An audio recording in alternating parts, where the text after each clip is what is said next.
We Bombastic Few. Welcome back. First off, 58 plays. I say 58 plays we got last week. The manager posted something last week when we only had 47, and that's what our account was. But overnight, it went up another 11. So the manager may have to edit that or repost. First off, after that, Brent, you want to say something? What up? It's your favorite host here, B Money. Also, I'd like to take this time to say that I am now a general class amateur radio licensed operator. It's kind of a big deal. You Hence can say you on the later. Amateur. Sounds Daniel? Pretty easy. What do you mean? I passed that 35 question test with a 76% like a boss. Yeah. But yep, 58 plays, pretty big. We're on one of the celebrity lists, maybe D list by now, but yeah, expect to see footage of us at the gala. I'm pretty sure our Hollywood star is coming in soon. I don't know. They haven't scheduled with us an exact date, but keep your eyes peeled. Yeah, it's somewhere between now and within the next 2 decades. But between now and the rapture, it'll be there.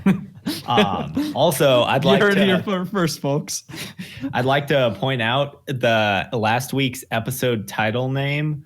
It was called Hanaphil Lectates, I think. And you know who made it. Well, no, I don't remember the how I spliced the last names, but for those of you who didn't get it, because I talked to a couple various people, and most of them got it, but some people had no idea what I was talking about.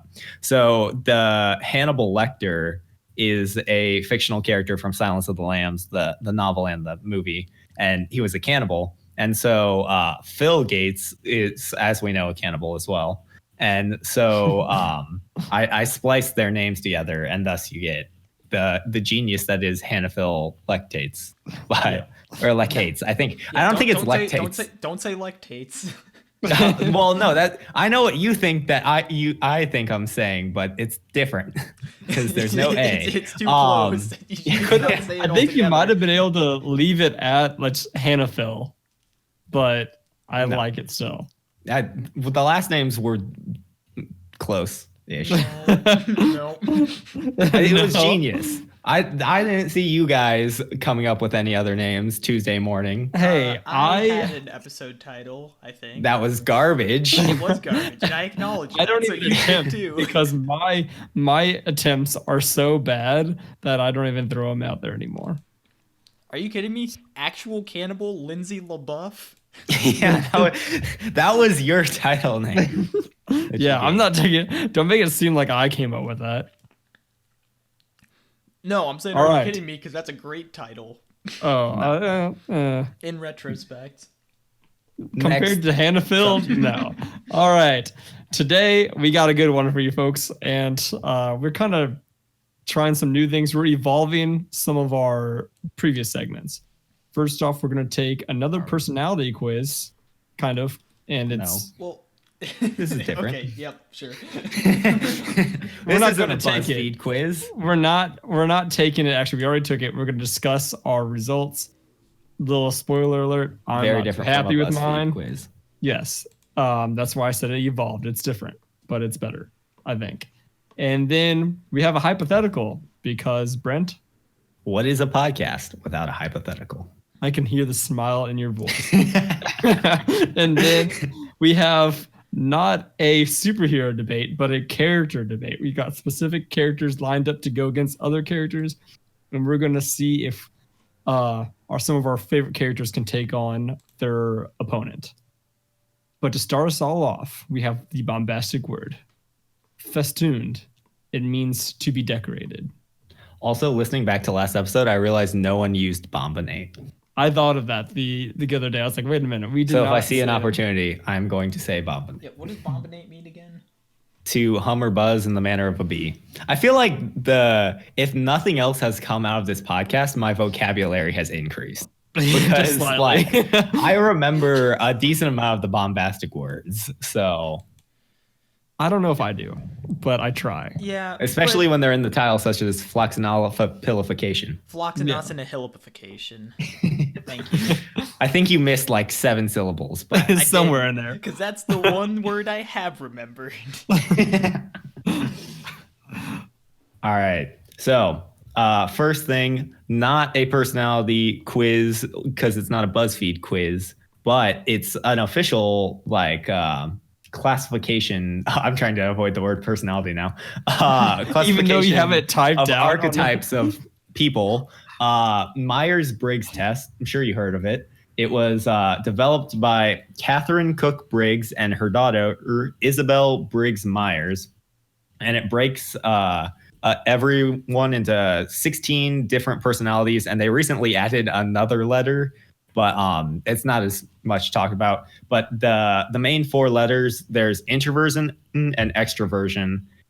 For the first letter, there's And sensing. Those are marked by I and E.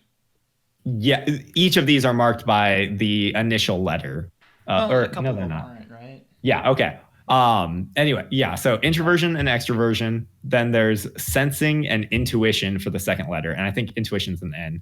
And then thinking and feeling for the third letter. And then judging and perception as the last letter. And so with 2 different types, you end up with 16 variations. So I'll go through those really quick. And then like we said, we already took the test. We took it on a website that's called 16personalities.com. And so you can take it for yourself. It takes about 12 minutes or so to take the test. It's not that bad. But so the 16 personalities, we got the architect, which is INTJ. They are imaginative and strategic thinkers with a plan for everything. Logician, INTP, innovative inventors with an unquenchable thirst for knowledge.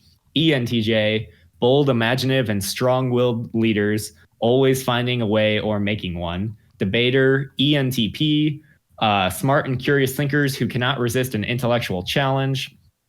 Advocate, INFJ, quiet and mystical, yet very inspiring and tireless idealist. Mediator, INFP, poetic, kind, and altruistic people, always eager to help a good cause. Protagonist, ENFJ, charismatic and inspiring leaders, able to mesmerize their listeners. Campaigner, ENFP, enthusiastic, creative, and sociable, free spirits who can always find a reason to smile. Logistician, ISTJ, practical and fact-minded individuals whose reliability cannot be doubted.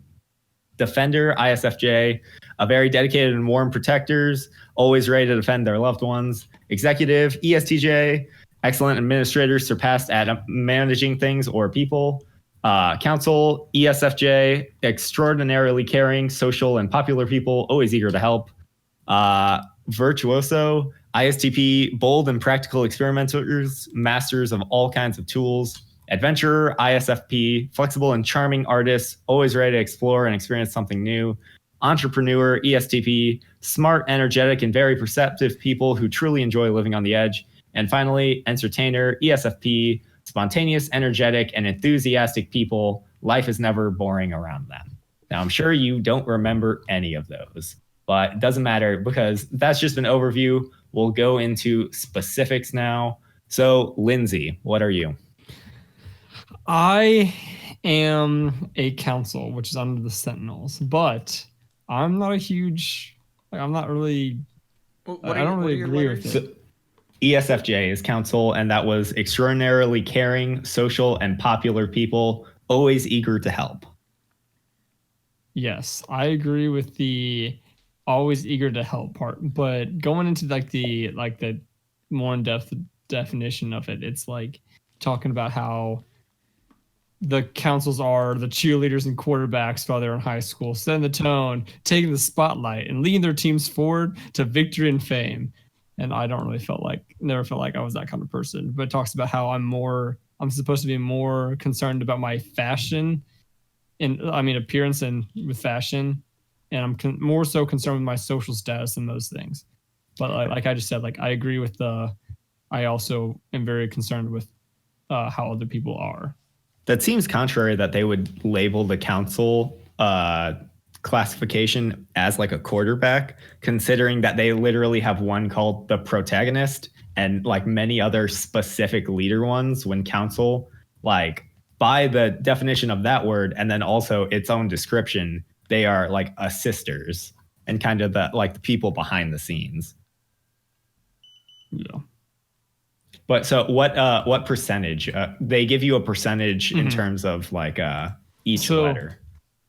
So I've got extroverted just 56%. So I'm very much ambiverted, a little bit of intro and extroverted. And then on 54 observant, 61% feeling, 51% judging, and 56% turbulent. And I don't really agree with half that. Like I don't really focus so much on my feelings and make judgments off that. So the feelings one kind of seems far-fetched.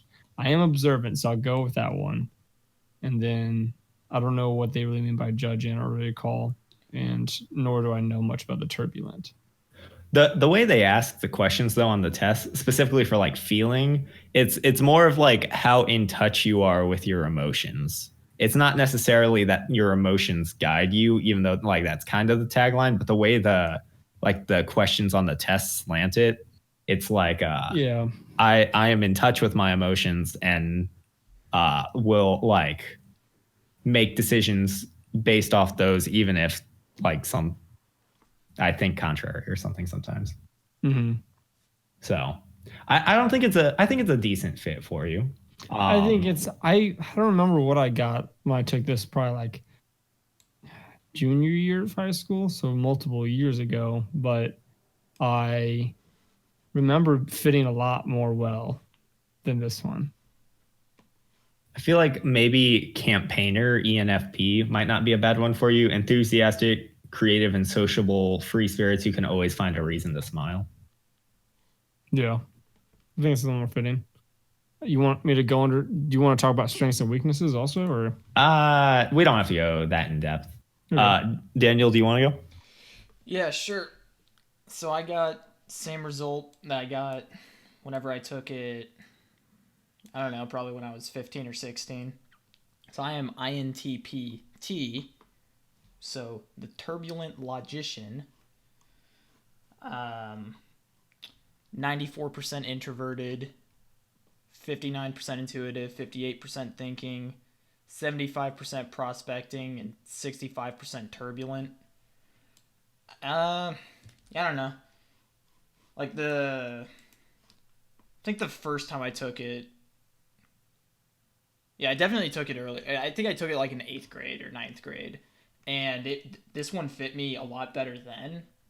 But anytime I've like revisited it, I feel like it fits me a little less. But like it's still probably a closer fit than any of the other ones. I couldn't really speak to that much anymore because I don't remember how I made that determination. But yeah, the percentages are like basically you were like they have you 96%? answer on a scale from strongly agree to strongly disagree. And so it's just a quick, like, weighted average of how you answered each question, depending on what category you was trying to answer for.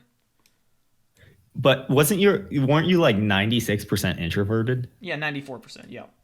That surprises me. Really? No, that's Because like the only one I agree with. But you are a pretty social person. Well, I mean, introverted doesn't mean I'm shy or like not social. Well, It but means, like I'd much prefer like being around people wears me out pretty quick. yeah, I don't know, because I'm just thinking like some of the questions are like, would you or like after a week or a long week, would you rather like be alone or be at like a like with other people? Oh, totally. I'd rather be alone. I would have guessed the other way around for you. No. I actually hate doing this. I'm being forced. Someone help. I mean, okay. Kind of like I don't feel like I'll find another. Brent and I talked about it a little bit, but I don't know if I'll find another point to relevantly bring this up. But like taking the quiz made me feel like I wanted to go hang out with people more, and I've typically found myself slightly more on the wanting to stay by myself on a typical weekend, but taking the quiz made me like, I want to go hang out with people.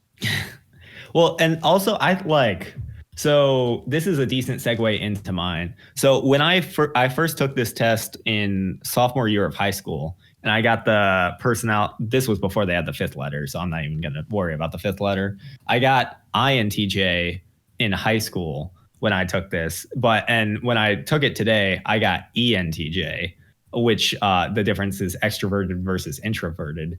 And I'm not like, it says 56% extroverted versus 44% introverted, which I pretty much agree with. But anyway, like I think the main difference being is it's like, since I've been in college, like my default is like living alone because I don't have a roommate, and I haven't like for at least half the year, every year I've been here, and this year the full year.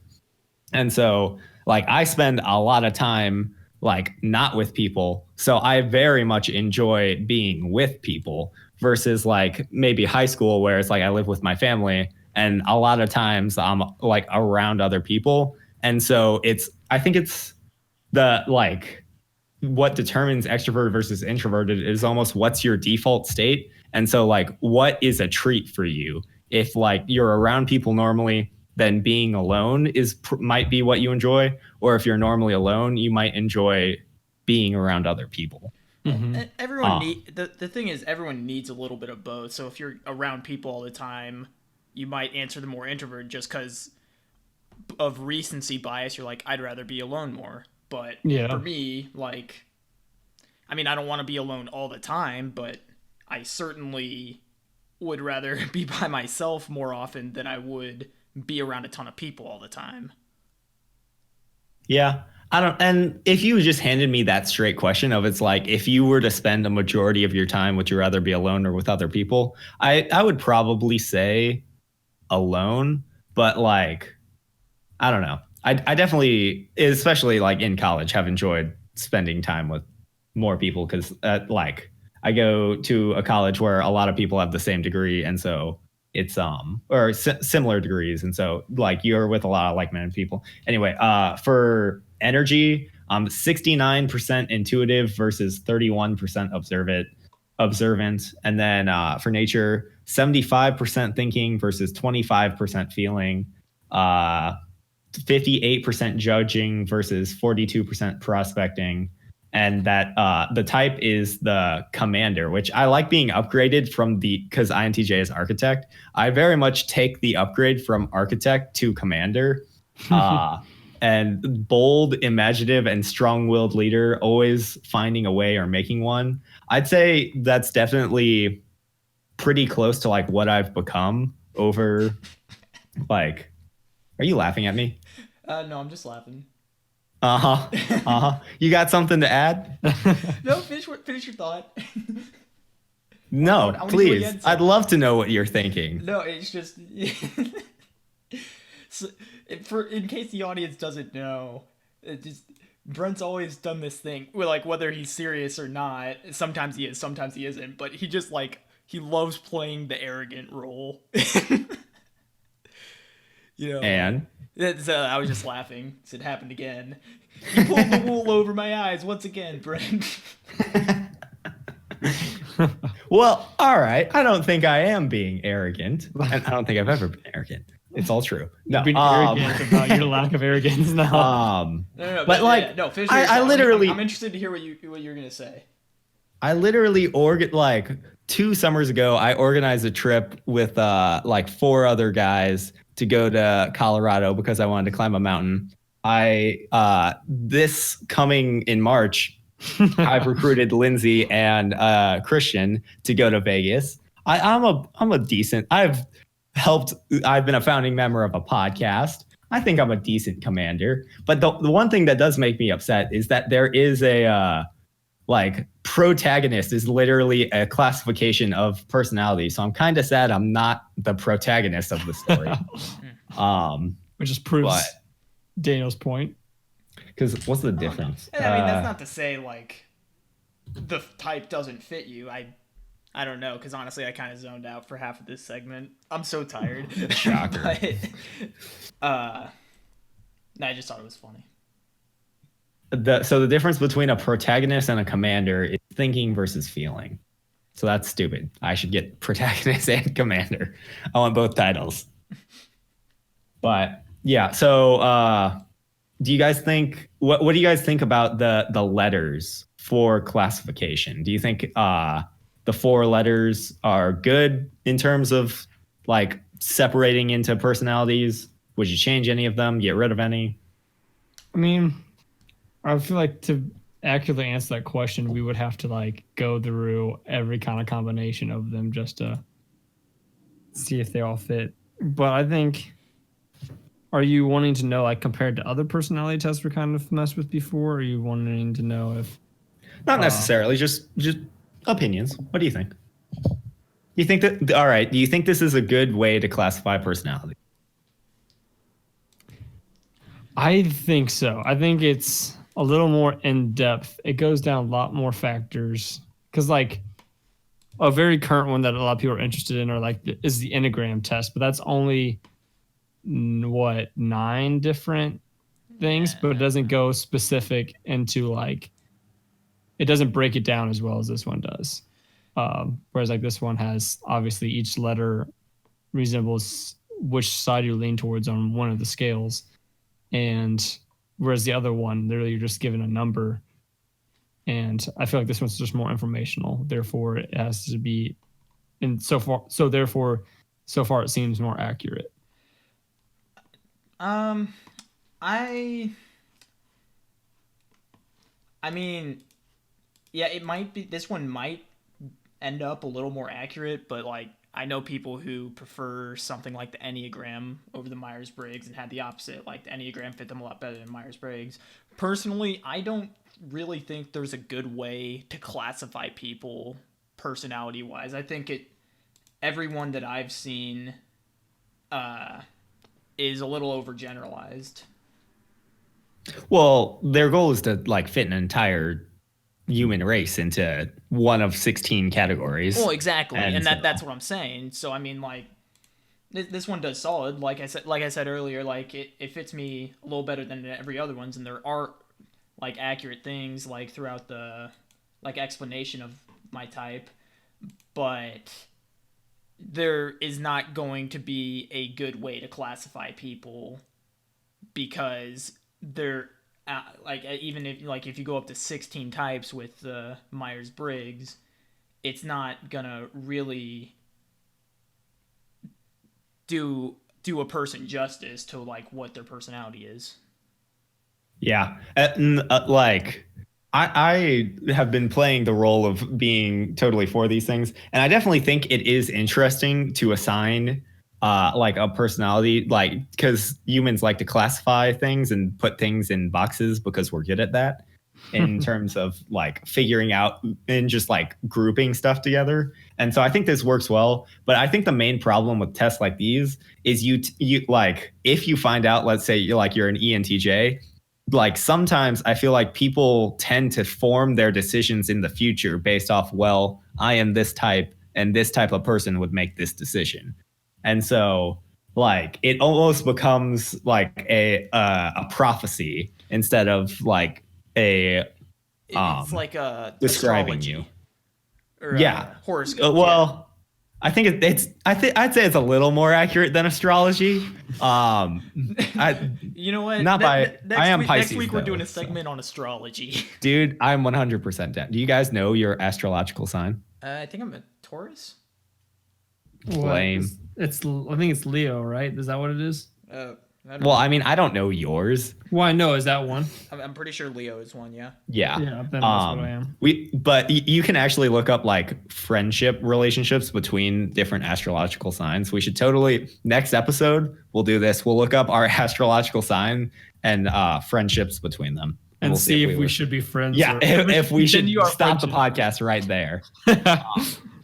And that so a couple more thoughts on it. If I did change one letter specifically, I don't like the nature one, thinking versus feeling, because I just find that it like a silly distinction because people don't act purely on emotion, and like no one's gonna objectively act or no one's gonna like ignore their feelings based on like just logical operations. And so I think that one could be changed in some way. I don't know how. I'm not a psychologist, just an electrical engineer. It's modest me. But the funniest thing I find about some of these, shut up, Daniel. The funniest thing I find about these personality things is me and Lindsay were doing this earlier. You can go online and find out like what actors have the same like personality type. And so actors like, and like fictional famous people. And that was one of my points. Yeah. Oh, sorry. But so you can do like historical, such as like Franklin D. Roosevelt and Napoleon Bonaparte's were ENTJs. And it's like, I'm supposed to feel happy about that because I am connected with greatness. But then the really funny thing is there's like Star Wars ones where it's like they break up Star Wars into different Star Wars characters into different like the personalities, and you can be like, oh, the Emperor was an INTJ. Of course, I see myself just like the Emperor. Yeah, I got Taylor Swift on mine, Bill Clinton, Steve Harvey, Danny Glover, Jennifer Lopez, and like 2 Game of Thrones characters. Daniel, what was on yours? If you go scroll down the introduction page. If I scroll down the introduction page, Like I had Bill Gates, Kristen Stewart, Albert Einstein, and Stanley Crouch. I'm pretty sure I had Bill Gates listed under ENTJ. Really? Well, Which under Bill Gates, tells you it has a thing under Bill Gates that says why. Oh, Why? There's an article from 3 weeks ago about why Bill Gates is an All right. ENTP. Oh, so it's a current change. I looked up the Star Wars one because I was curious. What were your guys again? INTP. INTP is you are Luke Scott. Or wait, no, you're not. No, I think the problem is Yoda's ear is covering it, but I think you're Yoda. Gotcha. Wait, no. Hold on. To that point, I'm pretty sure Baby Yoda is an ENFP. I don't think so. Enthusiastic, creative, and sociable free spirits who can always find a reason to smile. That's just a child. Exactly. No. Yeah. So you're Yoda, and Lindsay, what was yours? I have ESFJ, but I also got -A and -T. Yes. You're Jar Jar Binks. Oh no! No! There has to be another one. You were almost an Ewok. Well, but I got freaking Princess Leia. I'm not happy about that. I would be much rather, even though you freaking kiss your brother, I'd much rather be that than Jar Jar Binks. Yeah, I'm definitely better than Jar Jar. All right, Brent, in a follow-up episode, you should let us know if your sister comes out to the personality of Luke Skywalker. What was Luke Skywalker was INFP, which is the Would you just look up like Star Wars characters? Yeah, if you can look up Harry Potter, you can look up whatever you want and find it. But mediator, I don't think she's the mediator. So Harry, no, I think we're good. Potter. Moving on. But you know what's interesting? I thought of it because of Ewoks. And do you guys remember when the new Battlefront 2 came out? How there was so much outrage over it because it was basically like a pay-to-win thing. Like, do you remember that? Like, people hated that game. Yes. But like, EA's actually been, or whoever runs it, I think it's EA. They've been like working on it, and they've been like building. Like at this point, it's actually like a pretty solid game. And one of the game modes. Ewok Hunt? Ewok Hunt, yeah. Oh, I just played it like a week ago. Yeah, pretty fun. Basically, there's Ewoks in the forest, and you're all running around, and then the other team is hunting Ewoks, and so you get a flashlight that you can only have for a certain amount of time before it gets a cooldown. Well, no, the Ewok, the stormtroopers aren't hunting Ewoks. Ewoks are hunting the stormtroopers. If you're a stormtrooper, you're trying to Well, the only time I only played it once, but the game mode I played was the stormtroopers are trying to escape the Ewoks. No, and you know what? You're right. You're right. The Ewoks get like night vision, and they get like a horn that gives them like basically invulnerability for a little bit. That like Ewoks are kind of overpowered in that game. But moving on, bombastic quote, Daniel. What do we have? I think, therefore I am. Therefore I am. Which leads us into our hypothetical in a very natural and well-working transition. Seamless. So, what happens is, in this hypothetical scenario, I'm dying to hear this. An asteroid crashes into the Earth, and Wow. it's Alright. got some unknown... Did it kill us all? No. It didn't. What was it didn't the kill us diameter? all. Actually, And how- it crashed and- into the ocean. So there's a That big would be a tidal meteor. wave, which we And could if it get hit into. the Earth, it'd be a meteorite. And how much did it impact our orbit of the sun? Our spin slowed down by 3.5 centimeters per second, and we were knocked off course by about 9 or 10 centimeters. So we're all dead. No. Yes. Keep going. Sorry to interrupt. Anyways, Continuing. anyhow. Moving on. This meteorite, Yes. it crashes into the middle of the Atlantic Ocean. No, the meteor crashes. Once it's crashed, it's a meteorite. Oh, the meteor crashes into the Atlantic Ocean, and Yep. this meteorite contains this unstable element that we don't have, and it quickly, because of the impact, the chemical gets up into the upper atmosphere and spreads out across the Earth, and now anytime anyone gives birth, they will have at least 10 children. At least 10 children? At least 10 children. I thought it was a flat 10 children rate. That's kind of It's what like it implies UPS on the type deal. thing, but I feel like it makes more sense that it's not like a static thing. Cause Oh, yes. It makes so much more sense. If it's not, with the meteor dust, how that works out. whatever. It's a That is lot not of children. I say, what's the maximum you can have then? I don't know. If we consider 10 the minimum, like 1 is the minimum, then I guess the maximum would be like 60, right? No. We'll set the max at like 15. But God bless the mother.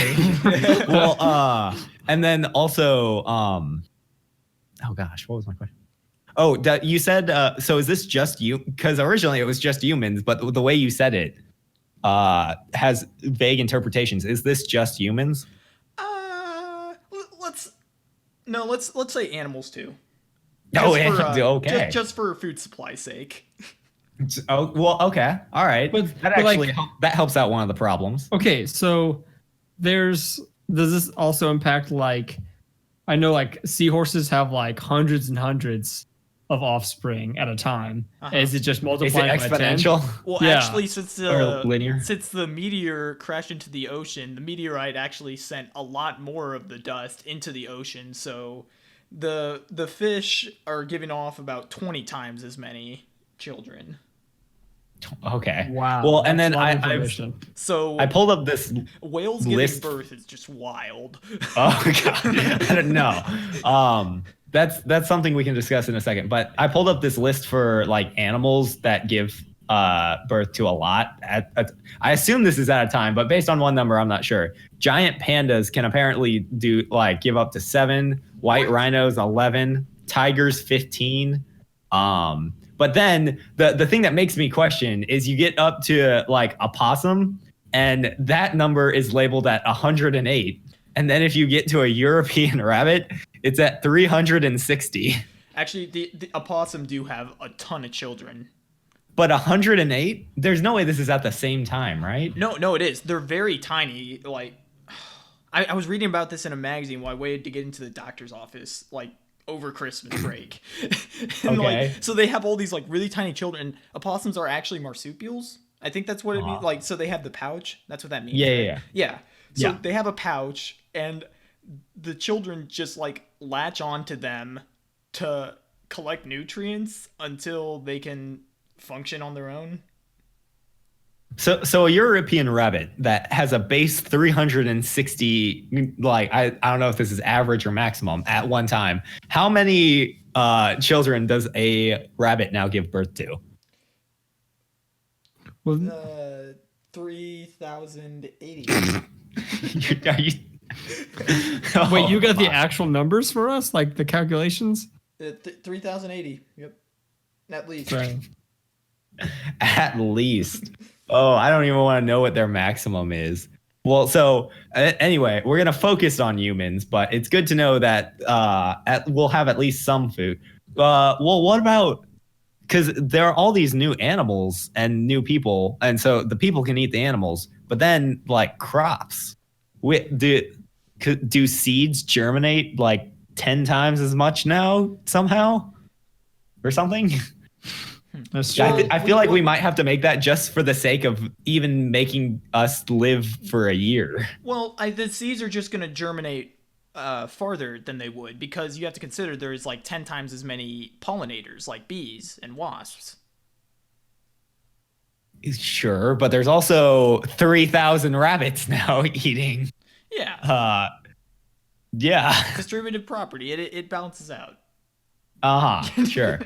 All right. Well, so one thing, like human babies, it's no longer going to be as like, oh, how much did your baby weigh when it was born? It's like, oh, it's like 8 pounds or what? I actually have no. How big idea. was the lot? Well, no, it's what was the grand weight? No, it's like, how much did your baby weigh? It's like, oh, like an ounce, and like so. I think like babies, we're gonna develop or like it's hard to keep this conversation PG, but when we're born, I think we're gonna have to be a lot smaller than babies currently are. Yeah. Maybe like We have to be smaller for the stork to be able to carry so many kids. exactly. Yeah, and there you I go. think if you take the average size of a stork bag and fit 10 in there, I think maybe like 6-inch babies. But wait a minute. There's more storks now. Nope, no more storks. The storks are actually sterile. They're Okay. generated from the clouds. Oh yeah. My bad. Sorry for assuming storks. Yeah. How dare you? They're kind of sensitive about that kind of thing. So obviously, first issue, and really the main issue throughout this entire thing, population problem. How we've been assigned, as now per usual, we've been assigned to we now are having a whole bunch more peoples in the world. How are we gonna make this work out? Board by the government. What are your guys' plans on this board? I mean, theoretically, the entire population of the world could fit on like in America. I feel like I read somewhere like the entire population of the world could fit like in the state of like that. I in my mind that's wrong. But it's something like much smaller than what we actually occupy. Yeah. Certainly, like if you're standing within like the landmass of America. Mm-hmm. So we'd probably have to move to some kind of population system like in Japan, how like they're just moving into smaller and smaller spaces. Yeah. Wait, like what I think they're called, what are those hotels where it's like you get a pod. small box? Yeah, like a literal pod that's enough for like a bed. My sister stayed in one of those when she visited.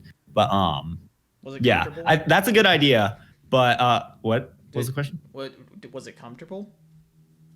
She said it was cozy. Huh, wow. Yeah, I've always wondered, like, is it worth what you pay to go to one of those things? 'Cause I don't know. Like, Well, do you pay all- more for all the the places novelty were of really it, or is cheap. it less expensive No, because no. less space? I don't know.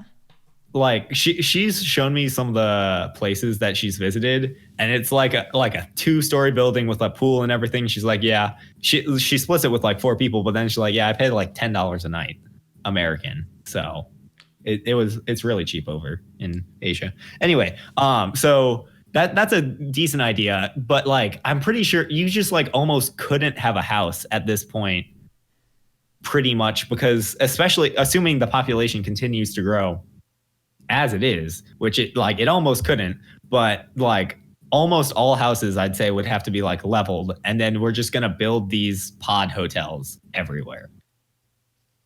So one thing to consider is, and this is American because I don't really know how other countries do things, but Social Security is back. You know, like in 16 years when all these kids start working, there's gonna be a lot of tax money coming in. Now, obviously, it's gonna crash way down the line, but we've like reset World War II baby boomer stuff. Like all those problems have been delayed by a couple generations now. So that, yeah, I guess that's good news. But like the government would almost have to regulate like having kids. You think, right? Because no longer can you just have like people. Because if every time you have kids, there are 10. First off, just supporting 10 kids is good. Like family, a really well-off family would have trouble supporting 10 kids. So how are families going to like, how are you going to choose to have kids like with your spouse if like you can't there's no way people could afford to have 10 kids? How are we going to solve this? Does all right. New plan. Okay. So here's what we're going to do. We are going to have so it's like communal babies. So like every couple of years, one family from the neighborhood is chosen to have kids, and then everyone in the community gets one of the kids. I don't know. I feel like mothers wouldn't be a huge fan of that. Yeah. I don't see any problems with it. And then, but then next year another family gets to do it. And so, I mean, it's very utilitarian, but like, I mean, parents are very connected with their children if they so choose to be, you know. But how connected can you be with a kid, with like your 7th kid? At this point, like you can't even name 10 kids. It's like you just number 1, number 2, number 3, favorite, numbers 5, 6, 7. One of their names is favorite. To help them remember. Well, like people do have 10 children. You realize that? Not at a time, but like people have. Yeah, but if it was at a time. But then also, it's like, but how close can your relationship really be at 10 kids? How many, Brent, do you have more than 10 people in your life that you're close to? Nope. No? Well, but that was... You can definitely have that connection with 10 kids. Like, you're not going to be able to spend a ton of time with each one unless you're, like, doing activities with multiple of them at once, but I don't think. Well, yeah, but that's the thing. It's like the 10 people that I am close with, I spend a decent amount of time with. But like this person doesn't want to spend all their time with their kids. They're going to want to spend a lot of time with their kids. Yeah, but all right. Moving on. Apparently, you guys don't like giving up babies for the neighborhood. So, what are your ideas? I'm not opposed to people doing that. I just don't know. I just don't think that's something that should be enforced. All right. Yeah, I think it would not go through as well. I certainly think there would be communities that would have that sort of like option in place, though. Wait a minute. Am I able to call Phil Gates and to help me out of the situation? You should more contact Jonathan Swift for a modest proposal. Because that'll solve a couple problems. Hey, Bill Gates, you got $10 million lying around. Well, that way you're not killing anyone, but you get enough money to help provide. So you're saying you're gonna like tell, hey, you can eat my kid. It's another form of Social Security. I don't know if I'm okay with that hypothetical now that I'm doing it for someone or my kid. But we're trying to be able to provide for these kids so they can survive, though. All right, sure. All right, fine. Billy, I'm sorry. You're going to be eaten when you die. Did you want diapers? Because this is how you get diapers. You get eaten when you die. That's just how society works. Pretty much. And back to like, there has to be some population control of some kind. Because, like, there's just no way that things could continue as they are if suddenly every time you had a kid, it's between 10 and 15. Right. But, like, what are you going to do to control the population? Well, like, this is going into like a dystopian future almost, but like you could set up a system where you need like a license to have kids. You need a license But to have kids. yeah, that So goes into what are you some gonna do dark if someone stuff. has a kid without a license? A citation. We're gonna Jonathan Swift them. That's one thing. Is Blockbuster is coming back. Yeah, how would Blockbuster come back? That's the thing we need to consider. Because Obviously, internet that's going to bandwidth happen. can't support 10 people in every household now. Well, I Or mean, 12 people. naturally, society's going to progress a lot faster to adjust because that's what humans have always done. They've adjusted to what happens. Like, look what happened Yeah. after the Black Death. The Black Sure. Plague. Sure. Humanity bounced back, and when they'd lost like a third of the people in their continent, they're like, hey, you know what? Antibiotics can exist if we make them. Novel concept. But I mean, that was losing population. And it's hard to compare like what, 14th century? Maybe no. I don't know. Some century that was before the 18th century versus the 21st century. Because technology. It's kind of neat. Technology. But also, like, it's kind of interesting you brought up, like, A Modest Proposal, because in that, he's kind of, like, satirizing and critiquing the way, I believe it was the Irish government was handling how they dealt with... Tenant. Was it poor people? I don't remember. It's been so long since I read it. It was for landlords, how they deal with like people who couldn't pay their rent, I'm pretty sure. By the way, Modest Proposal, if you don't know, by Jonathan Swift, basically it was like a satire, but he was saying, I've got a solution to like greedy landlords and people who can't pay for their children. We eat the babies. And that solves the food crisis and the population of poor people issue. Messed up. But yeah, so like you bring that up, and so it's like that particular essay is like saying, hey, you can't just you still have to treat everyone like people, and so like for there to be population control, you kind of have to let you can't do it because it takes away probably too much autonomy. I don't know. Autonomy. That doesn't seem right. That's pretty sure that's right. Might be right. You can't quote me on that. Okay, I'm already looking it up. Well, any final thoughts from you, Lindsay, while he's looking it up? Yeah. No, I think it's a very strange like situation to have to deal with, but since the meteor hit us, I feel like obviously we have to take care of it. I'm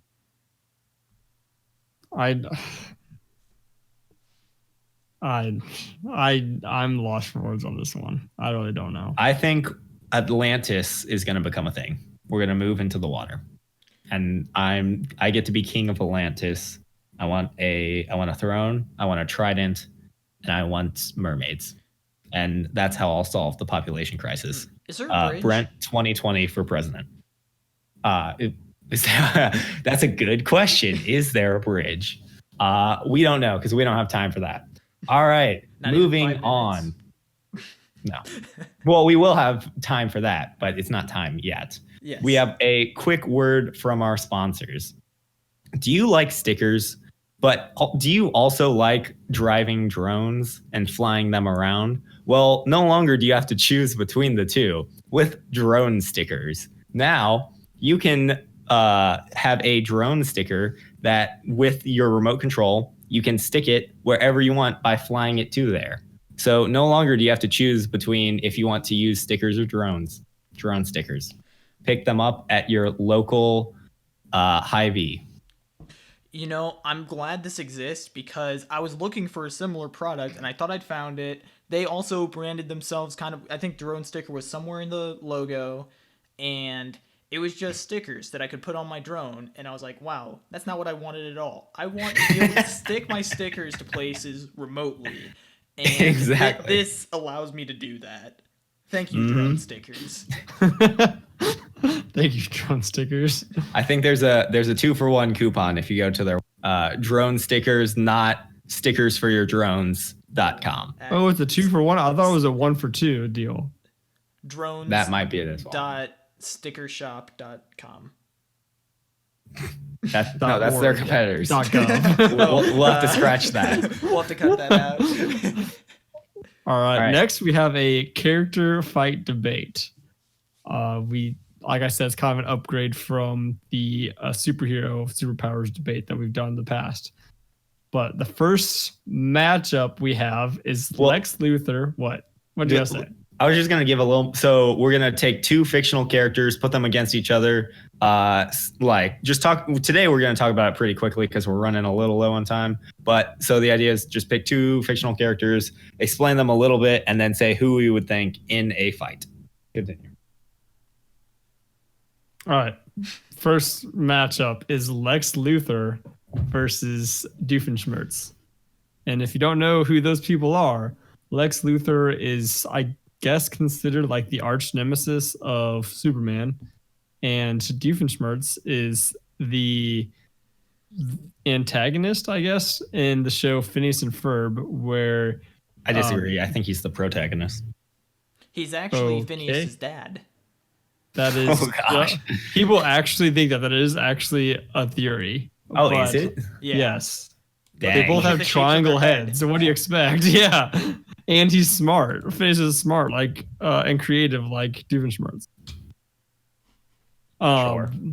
Okay, they were both. I think one of the reasons why I put them together, they're both very resourceful and very smart in the sense of they can create things. Brent, For the record, I put them against them, each other. Let's bring it up to you. So yeah, Lex Luthor, Superman's arch nemesis, just super smart, can think far ahead. Doofenshmirtz, he's able to create an innator of any kind that will do whatever it says most of the time. Unfortunately, he has a weakness to platypi. So Yes. All right, but let's consider one thing. You know, everyone knows Superman's ability. I mean, how impressive is it that Lex Luthor can go in and out of fights with Superman all the time and come out alive? But Doofenshmirtz, he has to go against Perry the Platypus, and no one knows exactly what Perry the Platypus can do. He's just a crime-fighting genius. And so, I don't know. I might have to give at least the genius edge to Doofenshmirtz here over Lex Luthor. You know, I kind of mentioned this earlier, but like the defining difference between I really like a very obvious difference between the two is one, Doofenshmirtz is more like witty and creative on the spot, whereas where Lex Luthor is more so like just overall intellectual, and I don't really know how to describe Lex Luthor. But I think I don't even know. They're both very like Moriarty type characters. yeah. Daniel brings up a good, like, I already had my decision made before this ever came up, but by nature of liking Superman and the fact that Lex Luthor is the arch nemesis, he went theoretically Doofenshmirtz could make a anti-Lex Luthor innator, and as long as Perry the Platypus doesn't destroy it, he may win. But the worst Doofenshmirtz ever does is trap platypi in traps for the most part, and so it's Lex Luthor 100%. He's got an exosuit, and yeah. Okay, He's awesome. but like, I feel like Doofenshmirtz could be almost as effective at fighting Superman. Think about this. All Doofenshmirtz has to do is create a kryptonite innator that makes kryptonite. A kryptonite from innator common that household makes items. Right. Definitely. I brought the character Doofenshmirtz up to my little sister like probably a month ago, and she had no idea who he was, which like broke my heart. Oh, that's That true. is- I mean, Phineas and Ferb hasn't aired since like in like 6 years or something, right? How long did it air? I don't know. I just watched their Star Wars special recently though, which was pretty funny. Ooh. I'm gonna have to look that up. Phineas. It's on Disney Plus, I think. But all right, moving on. So final thoughts. Me, Lex Luthor, Lindsay. I am gonna go for the underdog and go for Doofenshmirtz. I think I think he could do it. Yeah. Daniel. I'm going Doofenshmirtz, and also Of course the last episode was in June of 2015. That was not that long ago. It's 5 years. I feel like it's longer. I don't know. All right. Next one. We got Captain America versus Buzz Lightyear. And we're going to say Buzz Lightyear is full size for this. Same height as Captain America, respectively. Now, this one, I'm leaning towards Buzz Lightyear. Can he fly? He can fall with style, which, as you know, is flying. But like it also depends on if we make any of his like things functional, because theoretically, like he's got a spacesuit with a jetpack and a laser, and so do we want to make his like weapons functional? I feel like we should make his weapons functional, because Captain America gets a vibranium shield. Why can't this guy get late? Yeah, so Captain America, like super strong, super fast, chiseled jawline, vibranium, everything. Yeah, at least a 17 pack. I don't know. Buzz Lightyear was my favorite growing up. I used to have a tape or a VHS of like a specific spin-off Buzz Lightyear show. That was awesome. Buzz Lightyear, 100%. I remember that. It was like him versus Emperor Zurg all the time. Yes, Emperor Zurg. Oh my goodness. So I think good. Captain America. I think he's more of a defensive character, and he's always good at it. And his stunning good looks gets him an edge in the fight. Buzz Lightyear actually doesn't. He looks decent for a toy. But he's got Tim Allen's voice, and that's just repulsive. Wow. No, that's kind of a plus. It's like the noise he makes on Home Improvement, like Oh my gosh. Picture Buzz Lightyear doing that. That would knock Captain America unconscious immediately. Buzz Lightyear's got space cadet training. What does Captain America got? Army training? Pfft. Space cadet could beat up a U.S. Army World War II person any day. Probably. Wait, at which point is this the film universe of Marvel Captain America? Sure. So because I haven't read the comics. Yeah. Okay. That's fair. I mean, that's he doesn't have Mjolnir, if that's what you're asking. Wait, what? He doesn't have Mjolnir. Okay. Thor's hammer. Yeah. Yeah. That is what I was going for. Okay. Well, I mean, if Buzz Lightyear can fly, Captain America is going to have to throw his shield to hit him. And if Buzz Lightyear makes a quick dodge, then all Captain America has is his fists, which don't do much against someone who's flying with ranged attacks. So I'm going to go with Buzz Lightyear. But his shield always comes back like a boomerang, dude. Yeah, but what if Buzz Lightyear Not if he catches it. Winter Soldier caught it. Then he's not going to be able Buzz Lightyear's way cooler than Winter Soldier. Well, yeah, but Winter Soldier actually has an arm to catch it with, whereas this guy is just technically a space cadet. Nope, yeah, Buzz Lightyear Lightyear's wins. a toy. He doesn't feel pain. All right, Daniel, what is the third and final fight? The third and final fight is the Plants vs. Zombies pea shooter versus the Bloons Tower Defense dart monkey. That's my favorite. Give us a rundown for our combatants. Okay, so Plants vs. Zombie pea shooter. Basically, picture a little green cannon with eyes that's on the tip of a stem, and it shoots peas out, and the pea is effective at killing basic level zombies. Now, yes. On the other hand, you have the Bloons Tower Defense dart monkey. This is the basic type of monkey that you get in a Bloons Tower Defense games. His darts are highly effective versus basic level balloons. And just to clarify, these are not balloons; they're balloons. Yeah. These are both the standard towers in the respective games. Yes. Mm-hmm. So first question we have is: are we going? Because like the dart monkey specifically has got a slew of upgrades over the various games, and one of them he can even turn into a super monkey at one point. Well, yeah, but if we did that, there's also variations of the pea shooter. Well, exactly. And the pea shooter can become a Gatling pea, which is like basically a machine gun of shooting peas. Which is the super monkey version of the pea yeah, exactly. So I think we should just take them at base. And so the question comes down, and these peas, I'm going with the first person shooter game. And these peas are probably like softball sized peas. And so the question is, and they're launched at like decently high velocity, and they have like they explode, or they don't explode per se, but they're explosive.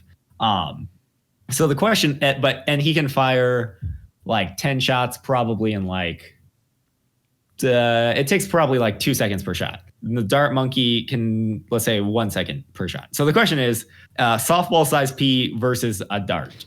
Oh wait, but it's are definitely these less than a shot per second for base level dart monkey? I'd put them about equal.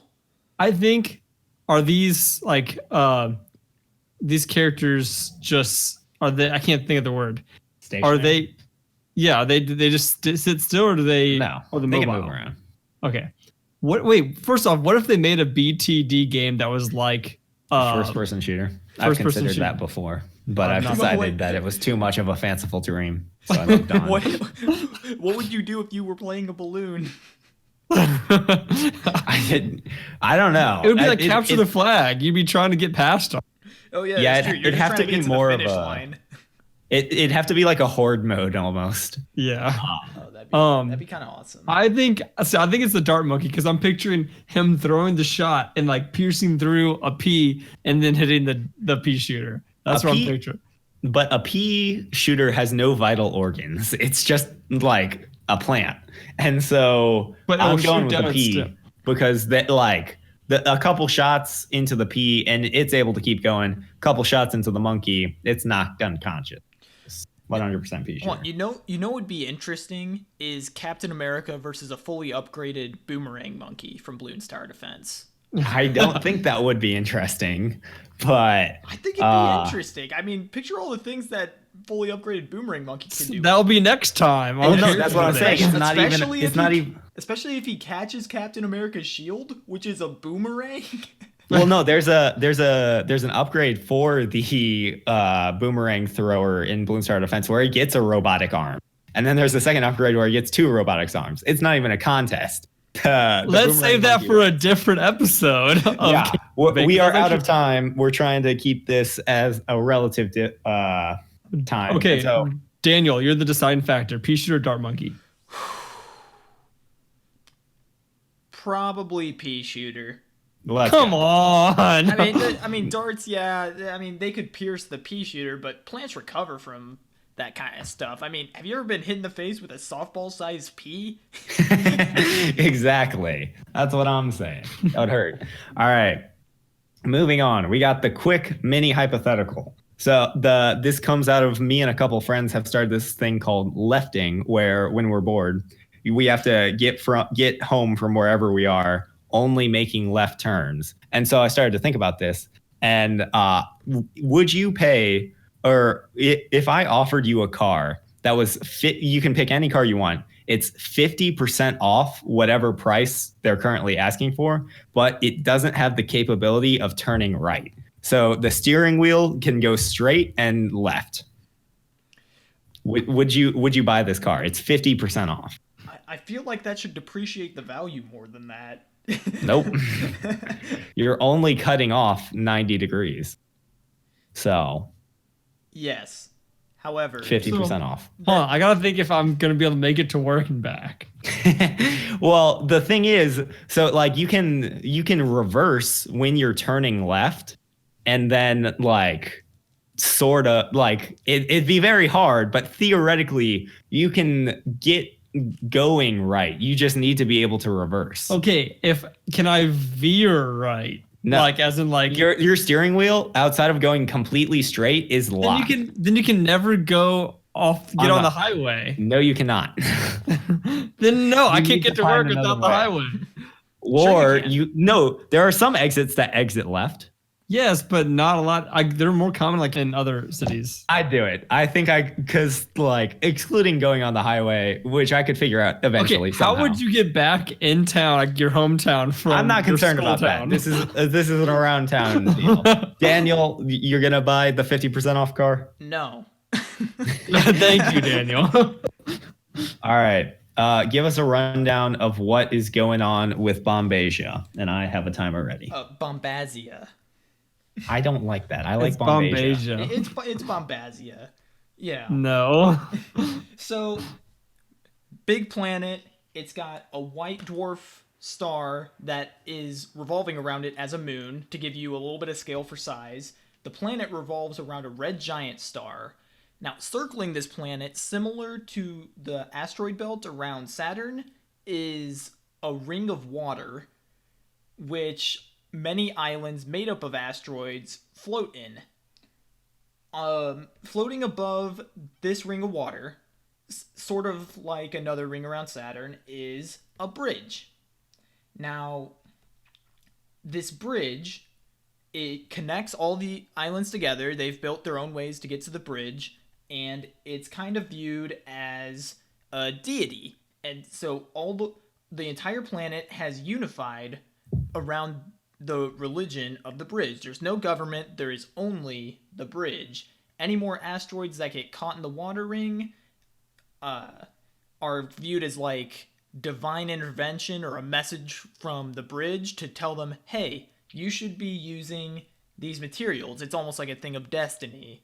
So if an asteroid falls, like, hey, the bridge wants this, so this wants to use this, so we're going to use this. Now, the inhabitants of this water ring are humanoids that, bipedal. So they walk on two legs. They have 3 eyes with 2 pupils apiece. They have human legs, and they lay eggs and are alien blue. The planet has 2 atmospheres. One for kind of around the surface level, picture like Earth's atmosphere, and then an outer atmosphere that encompasses the bridge. It's a little lower density and more livable conditions. Is that everything? Oh, so they've developed aeronautic. They're technologically advanced enough. They're kind of starting to think about colonizing some of the moons that revolve around this planet. So they've developed aeronautics, which could bypass the bridge, but because of that, it is considered heresy. So using airplanes to get around is illegal and highly punishable. As far as plant life goes, algae occupies much of the water. The main character is going to start on a swamp asteroid where there's lily pads and seaweed and such. And the trees on this asteroid kind of act as a canopy with shades below, and they have these enormous leaves which can collect sunlight when the white dwarf star comes over. And the entire swamp asteroid is just one giant plant that has just expanded to phenomenal levels. I'm pretty sure your explanation of it is going to take longer than the time we're working on it. But so today we talked about starting the story aspect of it.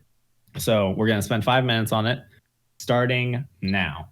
So main character, he's starting in the swamp asteroid. What are we thinking? And so let's start out with a possible conflict. What do we think the conflict should be?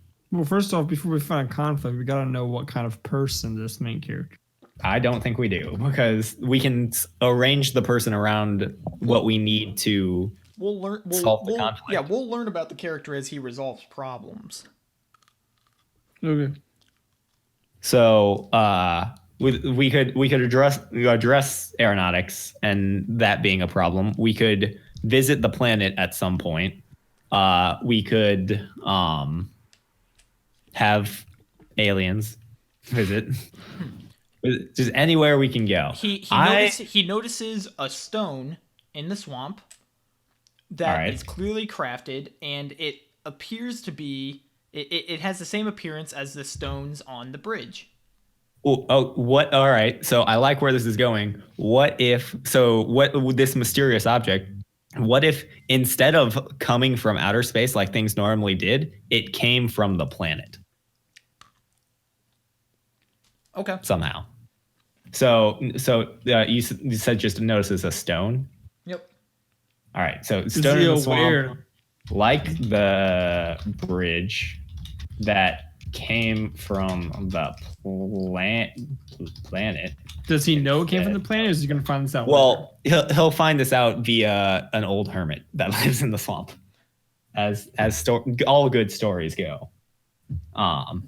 Came from the planet instead of outer space. So See, kind of the direction I was thinking of is like somehow the bridge is being destroyed.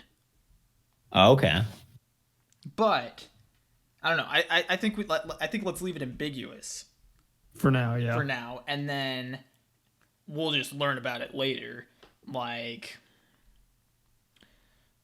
Sure. we'll just kind of develop the story, and whatever happens. Mm-hmm. Kind of the approach I'm thinking we take. yeah. Will this end up being an actual story? We don't know. Yeah, but I like the idea that like I forget what it's called in storytelling, but like the call to action basically is coming from the planet, and so it's like there's some classification for it, but it's like the invitation to adventure from the unknown. Mm-hmm. So let's say he notices the thing. He goes, asks around. He finds the local hermit of the swamp. The person's like, yeah, I saw something coming from the planet, and I think it fell somewhere over there. And he's like, what do you mean from the planet? Ooh, that's crazy. Oh and gosh. so he goes, maybe where does it go from there? Well, he goes up to his thinking place, All right. which is a suspended treehouse from a branch about 100 yards up the main trunk of the plant that makes up the entire swamp. So he lives off the main large tree. Yep. Okay. Goes home to tree house. So with aeronautics being invented, his initial crisis could be, it's like, I want to find out where this thing came from, but how I'm gonna have to do it is use like the planes to get to planet, but no one's ever been to the planet. Yeah.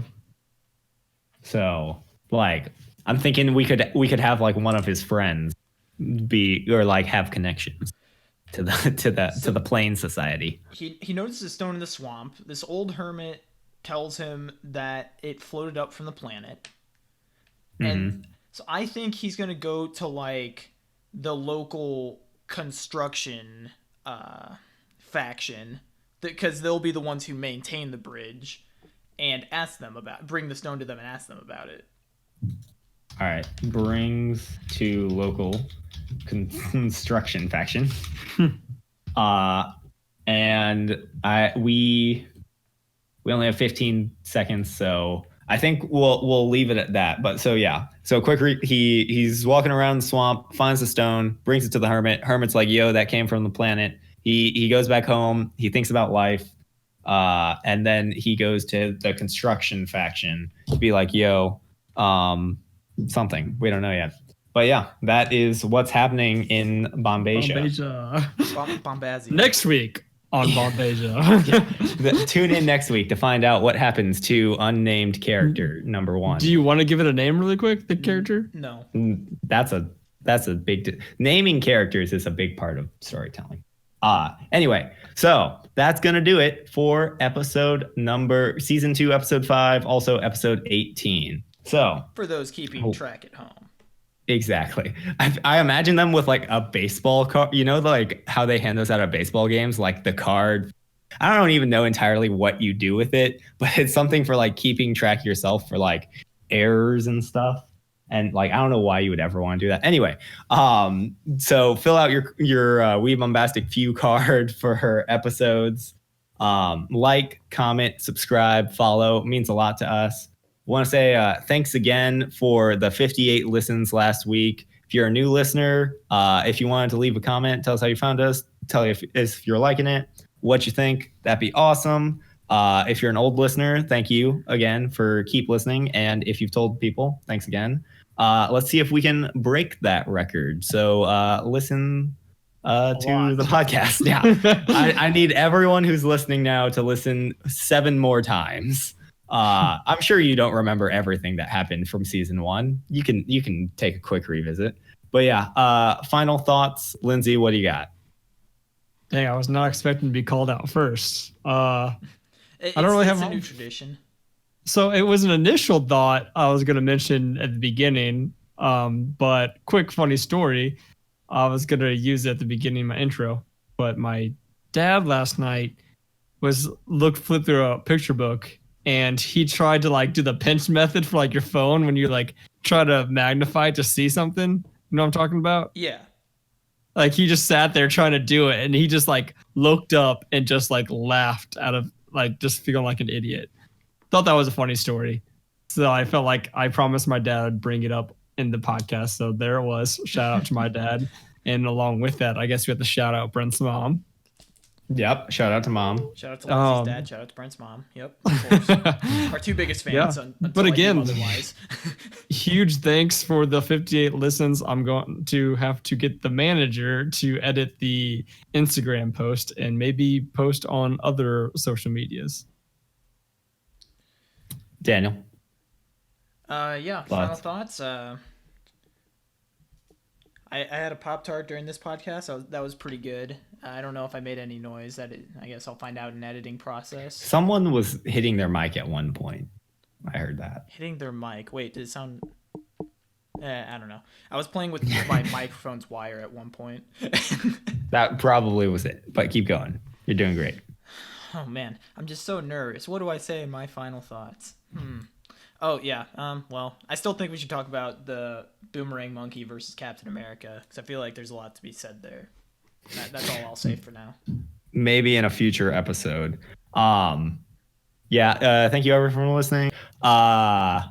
The funny thing that happened this week is like I went to an event and I was talking with some random people I didn't know, and like it starts out as they ask, it's like, oh, so what do you do with your free time? And I was like, well, I started a podcast with my friends, and then like 5 minutes later I find myself that's BOMBAS as I'm like looking over their phone, watching them type it in to search. So if you Alex, if you're Alex, shout out for you listening. Otherwise, I think that's going to cover it for this week. So you all have a bombastic week, and we will see you next time.